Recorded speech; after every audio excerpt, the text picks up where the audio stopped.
Queridos irmãos, muito boa noite a todos. Sejam bem-vindos ao Templo Estrela do Oriente, a casa da Cabocla Jurema da Praia. Que a luz do universo, de nossos guias e orixás, possa penetrar em nossas mentes e corações, né? Estamos aqui mais uma vez no nosso quadro Umbanda em Debate. Sejam bem-vindos também os irmãos que estão nos assistindo virtualmente através da fanpage facebook.com/Templo Estrela do Oriente, né? E também os irmãos que nos assistem através do podcast, através do Castbox, que é o programa que a gente baixa lá na Play Store, e a gente escuta como a gente escutava o rádio antigamente, né? Então é o rádio na internet. Então boa noite para todos, inclusive aqueles que nos assistem também espiritualmente, tá? Que são os nossos irmãos desencarnados. Bom, meus irmãos, vamos lembrar que esse quadro Umbanda em Debate é um momento onde vocês, obviamente, se tiverem dúvidas, vocês podem aqui levantar a mão, e aí o nosso irmão Cristiano que está ali, ele leva o microfone, vocês fazem as perguntas. Podem também ser enviadas através do WhatsApp daqui do Templo Estrela do Oriente, que é o 999-495-494. Então, fiquem sabendo que as dúvidas de vocês sempre chegarão. Se serão esclarecidas ou não, vai depender de muita coisa, inclusive se eu vou saber esclarecer, né? Mas vamos em frente, que a vida assim caminha, né? Nós vamos primeiro perguntar, tem alguém com perguntas que queira começar hoje? Lá. Opa, tem a irmã ali do lado esquerdo. Já sei que ela é aluna do curso Umbanda Sem Fronteiras, só não me recordo do nome ainda, porque a turma é nova. Boa noite, minha irmã. Boa noite, Seu Luciene. nome? Luciene. Luciene. Vamos lá, minha irmã. Tudo bem? Tudo bom. Diga. Eu tenho uma dúvida com relação aos oráculos e a Umbanda. Eu não sei se na Umbanda são utilizados os oráculos. Aí eu queria saber. Muito bem. O que acontece? Eu vou responder a sua pergunta e depois vou passar para uma que já ficou da semana passada, porque é uma pergunta que tem 3 itens aqui, a gente vai ter que falar muito, eu estou com medo do tempo não chegar. Mas vamos lá. O que acontece, minha irmã? A primeira coisa que a gente precisa pensar é que a espiritualidade superior, ela é, graças ao bom Deus, ela é perfeita na acepção da palavra. Eles lá em cima estão acima do bem e do mal. E nós vamos aprendendo a cada dia, de acordo com uma série de fatores, mas todos nós estamos sempre aprendendo. Por que eu fiz esse parênteses? Porque assim como o nosso país, o Brasil, né, onde a Umbanda foi anunciada, é um país cuja matriz, né, ela matriz genética, ela é completamente diversa, né? A gente tem essa diversidade maravilhosa do nosso país. Na religião que foi revelada aqui nesse país não poderia ser diferente. Então, a Umbanda, ela é um grande jardim florido. Cada uma dessas flores tem uma cor, né? E essas flores produzem tudo aquilo que a espiritualidade superior assim o determina.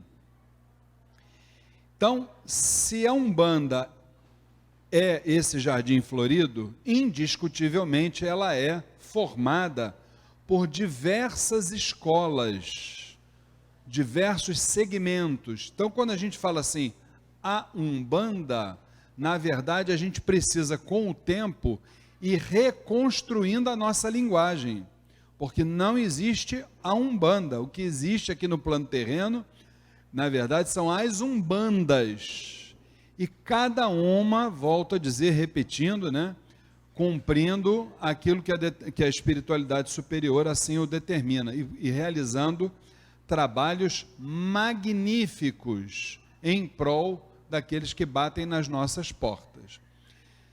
Assim sendo, indiscutivelmente existem sim umbandas onde se pode trabalhar através buscando e objetivando a ajuda através de diversas formas.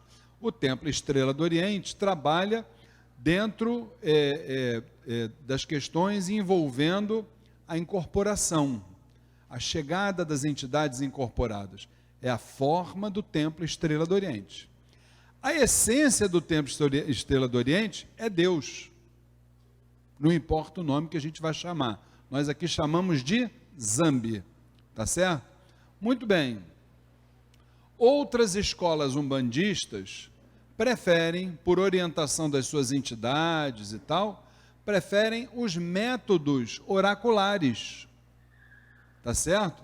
Seja ele o búzios, seja ele a borra do café, que é a caferomancia, não importa. Existem outros métodos oraculares. E nós, e aí fica a nossa opinião, nós não devemos julgar nem rotular se aquele que faz o método oracular, se aquilo ali é umbanda ou não é umbanda. Porque quem cabe julgar a qualidade daquele trabalho, se aquele trabalho está sendo realizado segundo os propósitos supremos, é o astral superior e não nós. Para nós é aquilo. Chegou no Templo Estrela do Oriente, está se sentindo bem, está sentindo que essa egrégora espiritual de alguma forma está lhe ajudando, fique. A hora que isso não acontecer mais, o Templo Estrela do Oriente não é as umbandas, ele é uma partícula desse grande universo que nós chamamos de umbanda. Então a pessoa vai para uma outra umbanda, ou se não for também para umbanda, for para outro segmento religioso, também não há problema algum, entendeu? Me perdoem que eu sem querer entrei com as guias. Bom, eu espero ter esclarecido a sua pergunta, minha irmã, e você como aluna do curso Umbanda Sem Fronteiras, que começou, na verdade, semana passada, né? Eu sei que a gente vai aprofundar esse tema, tem lá a parte que a gente aprofunda sobre isso, e aí vamos tirando as dúvidas, ou se quiser mandar para Umbanda em Debate, não há problema nenhum não, tá? Gente, me perdoa, eu tenho que colocar essas guias aqui. Opa, maravilha, esse menino pensa em tudo, hein? Como dizia o Chico Anísio, queria ter um filho assim. Isso é gente boa, beça. Gente, olha só, meus queridos irmãos, nós recebemos a pergunta que ficou da semana passada, da irmã Estela, que ela é uma médium de uma casa de Umbanda, co-irmã aqui do Templo Estrela do Oriente, né? Co-irmã nossa, uma outra casa de Umbanda. Então, ela coloca aqui para nós: uma dúvida surgiu numa roda de amigos da qual faço parte. Qual a importância para um médium de trabalho da abstenção do fumo, da bebida e das relações sexuais na preparação para as sessões e rituais? Então vamos lá. Fumo, bebida e sexo. O que acontece, minha irmã Estela? Quando a gente manipula com vibrações, o ideal é que nós estejamos sempre nos capacitando. Por quê? Porque quanto mais nós nos capacitamos, né, maiores são as chances de nós, vamos assim dizer, nos tornarmos canais confiáveis, eficientes da espiritualidade superior, entre outros fatores. Então devemos, em princípio, estar sempre nos capacitando, né? Isso é o ideal. Não quer dizer que isso seja o real. Essa é uma outra discussão, tá? Bom, a partir dessa capacitação, se ela, por um lado, ela vai trazer a você vai trazer a você e ao teu assistido, né, a humanidade em geral, vai trazer uma cada vez maior eficiência no trabalho espiritual, a gente precisa entender que o trabalho mediúnico, a espiritualidade como um todo, ele não é matemática. Quando a gente diz assim, 2 mais 2 é igual a 4. Por que eu estou querendo dizer isso?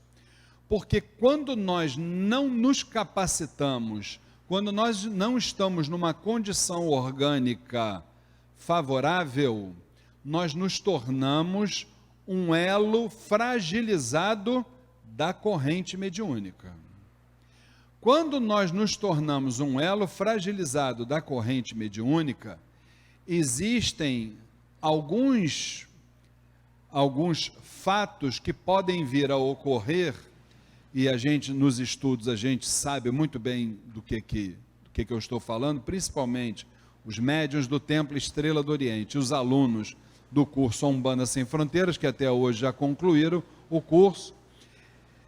Entre essas realidades, a mais comum é a quebra de corrente. Quebra de corrente é quando aquele elo fragilizado, estamos no meio do trabalho, aquele elo fragilizado faz com que, através dele, a corrente possa ser partida, e quando uma corrente é partida, a gente sabe como começa, e a gente só não sabe como termina. Estela e meus irmãos, eu fui obrigado a fazer esse parênteses antes da gente entrar nas 3 questões, senão o fumo, a bebida e as relações sexuais. Então, quando é assim, uma das nossas recomendações aqui do Templo Estrela do Oriente é que os médiuns, nos rituais nossos e nas sessões, nas atividades daqui da casa, principalmente aquelas que dependam do nosso fluido vital, que é o ectoplasma, entre outros fatores, que eles se abstenham de determinadas iniciativas. Então vamos começar pelo fumo.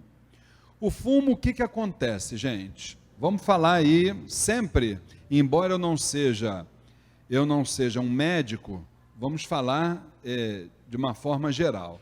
A gente sabe que o fumo, para o organismo, ele traz problemas. Eu acho que isso aí é fato, né, gente? Está provado aí pela ciência. Claro que para cada ser humano esses problemas são muito relativos. Tem gente com 80 anos que até hoje fuma, 90 anos, e tem outros que fumam e que muitas vezes com 20, 30 anos já desencarnaram em razão de problemas relativos ao fumo. Então, não vamos generalizar, mas o fumo, com certeza absoluta, para o organismo não é algo saudável.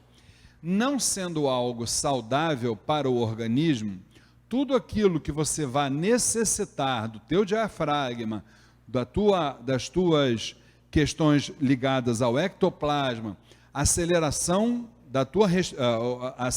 a tua respiração, entre outros fatores, aquilo ali pode ser um fator de inibição.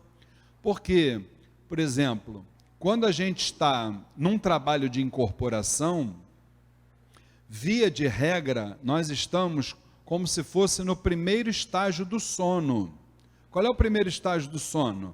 É aquilo que é conhecido aí fora, principalmente no meio espírita, como letargia. O que é a letargia? É você estar lá deitadinho na cama, de olhos fechados, mas você está ouvindo o pessoal na sala falar, o cachorro lá da vizinha latir, você já está pensando nas contas que você tem que pagar amanhã, você está num estágio parecido.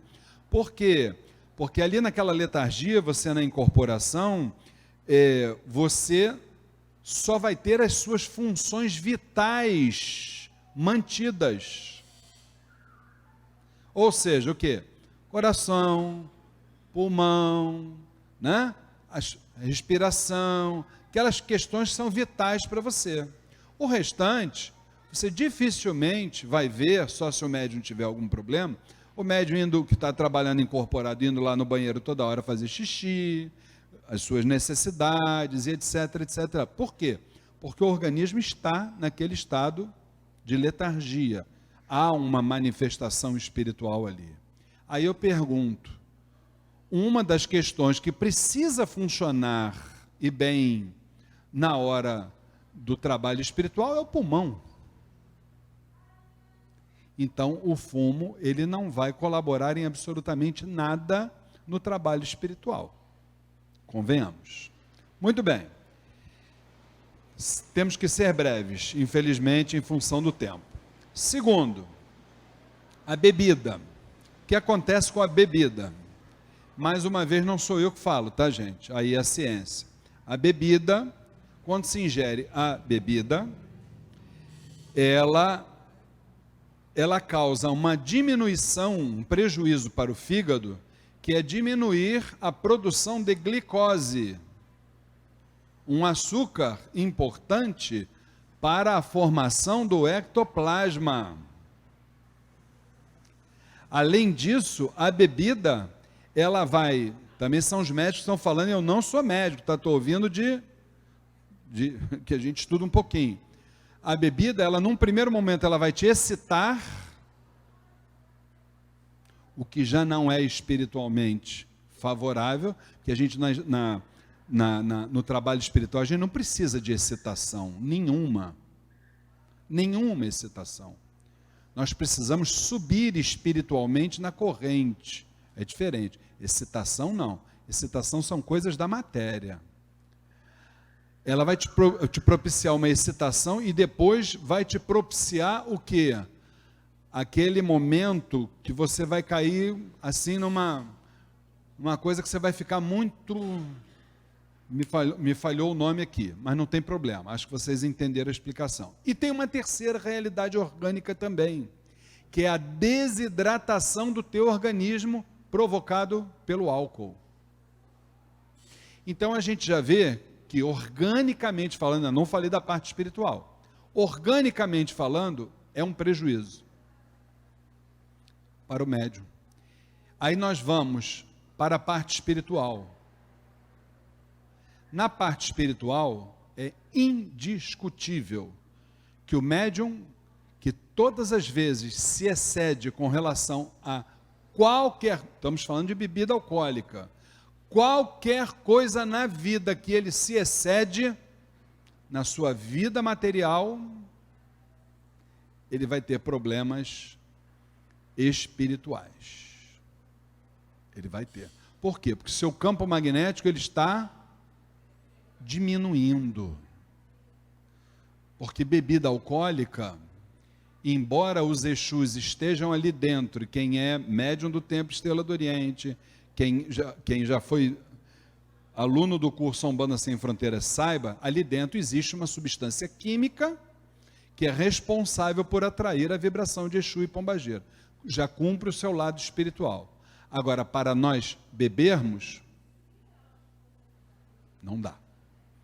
Nem dentro do terreiro, nem na nossa vida lá fora e muito menos dentro do terreiro.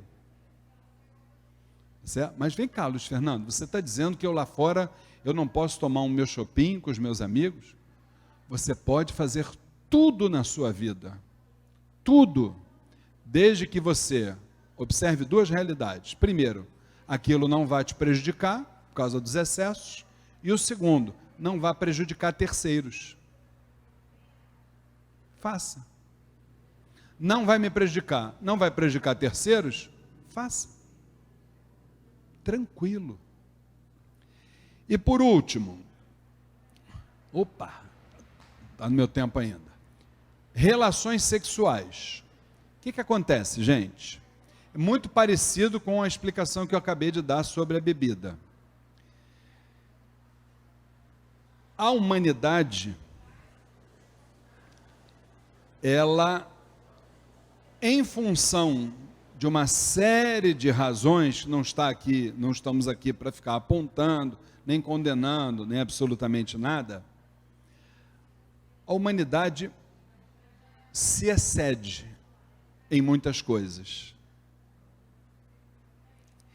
E a questão sexo, ela está posta para a nossa sociedade como o sexo pelo sexo. Dificilmente nós vemos algo, na maioria das vezes, explicando, por exemplo, que o sexo não é pecado. Muito pelo contrário. Senão Deus não teria criado o sexo. Mas onde é que o sexo vira pecado?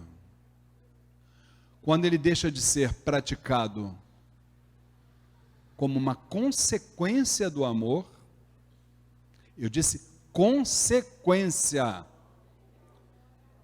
Eu não disse em primeiro lugar, eu falei consequência. E se ele for praticado em primeiro lugar, será praticado de uma forma apaixonada. E essas paixões, sejam elas quais forem, normalmente elas têm prazo de validade. A gente sabe como começa, a gente não sabe como termina, porque é paixão. Mas Luiz, vem cá, peraí, a paixão ela não pode se transformar em amor? Pode. Quem disse que não pode? Claro que pode. Até acho que muitas vezes começa, mas não podemos nos desconectar da fé e da razão. O que é isso? Vamos praticar primeiro o amor fraterno, que é aquele que está ali do lado, dando a mão, botando a mãozinha no ombro. Quando a pessoa cai, vamos levantar. Quando a pessoa fala aquilo que a gente não gosta de ouvir, a gente se cala, deixa as coisas acontecerem mais para frente. Aí eu estou começando a cultivar o amor fraterno. Qual é a consequência do amor fraterno? O amor carnal. Aí ele é válido. E aí ele não é proibido por nós. Proibido não, ele não é recomendado. Ele até é recomendado por nós. Desculpe a confusão. Ele até é recomendado. Por quê? Porque é uma coisa que tem essência. Ele não tem só forma. E não é a nossa realidade hoje. A nossa realidade o que é? É o culto ao corpo, é o culto ao sexo, e aí vira o quê? As orgias, o sexo pelo sexo, o sexo para chegar no orgasmo. E o sexo para chegar no orgasmo, para quem trabalha mediunicamente, é uma tragédia. É assim que a coisa funciona. Não temos a nossa mente fechada. Devemos e podemos, e a casa abre sempre o debate. Primeiro sábado de cada mês trazemos palestras dentro da nossa agenda. Vamos palestrar, vamos dialogar, vamos discutir isso tudo. Quem ficou com dúvidas, embora a gente esteja com pouco tempo, é só mandar lá para o WhatsApp. Vamos voltar a falar segunda-feira que vem, se eu estiver vivo até lá, e por aí vai. Entendeu, gente? Entendeu, minha irmã Estela? Então, como nós, dirigentes espirituais, eu e Dona Flávia, não estamos na cabeça de nenhum ser humano, não temos bola de cristal para adivinhar o que cada ser humano vai fazer da sua vida. Não estamos aqui vigiando a vida de ninguém. Todo mundo aqui é adulto, materialmente falando, espiritualmente eu não posso garantir, né? Materialmente falando, todo mundo é adulto, todo mundo é senhor das suas escolhas. Então o que a gente faz? A gente recomenda. Agora, proibir, nada disso. Isso é conta e risco de cada um. E, obviamente, nós como dirigentes espirituais, sabemos que isso está na conta lá da missão. Pode acontecer, como já aconteceu, de haver uma quebra de corrente, e aí a gente vai tentar ajudar, principalmente contando com a ajuda divina. Isso aí seria o básico, entendeu? Então fica desta forma. Foi uma pergunta até bastante interessante, porque nós no próximo sábado, nós temos uma atividade interna das mais importantes da casa, talvez a mais importante, que é a nossa ritualística, entendeu? Uma ritualística interna, E, obviamente, o corpo mediúnico, a partir de quarta-feira, já estará em preceito. O que é o preceito? Preceito nada mais é, na nossa visão doutrinária, do que as orientações que a nossa mãe espiritual e minha esposa Flávia Barros recebe da nossa mãe espiritual, Cabocla Jurema da Praia, para que cada filho dela siga. É uma recomendação. Se vão seguir, se não vão seguir, obviamente, é a escolha de cada um, e a gente não pode interferir, com certeza absoluta. Tá certo, minha irmã Estela? Espero que você esteja nos assistindo. Se não assistir ao vivo, assiste depois, que isso é importante vocês lembrarem, saberem, ainda temos um minutinho, que esses episódios do Umbanda em Debate estão, assim como as palestras do seu Jorge, que me antecedem, assim como, que mais, gente? O Conversa Franca de Umbanda, tem muita coisa boa para a gente dialogar, para a gente refletir, para a gente trocar em termos de conhecimento, lá no canal do YouTube do Templo Estrela do Oriente, é um deles, um dos canais. O segundo, que o Felipe me corrija, é o podcast, que ainda não estou tão chique assim, viu, gente? Tem uma dificuldadezinha de lembrar, né? Podcast, aí tem que baixar lá o aplicativo, que é o Castbox, aí procura o nome do Templo Estrela do Oriente dentro do aplicativo, e aí vai ficar ouvindo que nem rádio, entendeu? Não só Umbanda em Debate, como o seu Jorge, como Conversa Franca de Umbanda, palestras, nossa, o que tem de palestra lá, Codilogo, tem mensagens bonitas, tem muita coisa bacana lá, que a gente pede a vocês que façam o quê? Se inscrevam no nosso canal, tá lá, inscrever-se, pumba, clicou lá. Gostou do que ouviu? Tem uma mãozinha assim, clica na mãozinha. Depois da mãozinha, compartilha com os amigos, seja amigos de outros centros, de outras religiões, vizinho, não importa. E para finalizar, para ficar bonito, do lado esquerdo tem um negócio de um sinozinho ali, que você toca no sino, toda vez que o Templo Estrela do Oriente mandar para vocês um vídeo novo, vocês vão ser avisados direitinho, tá bom? Eu acho que dessa forma a gente encerra hoje um Umbanda em Debate.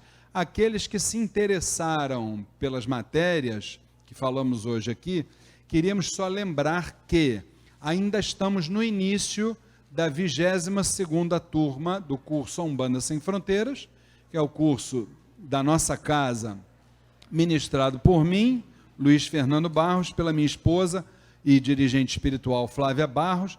Acontece todas as quintas-feiras, de 8 às 10 da noite, tem na forma presencial, tem na forma à distância, né?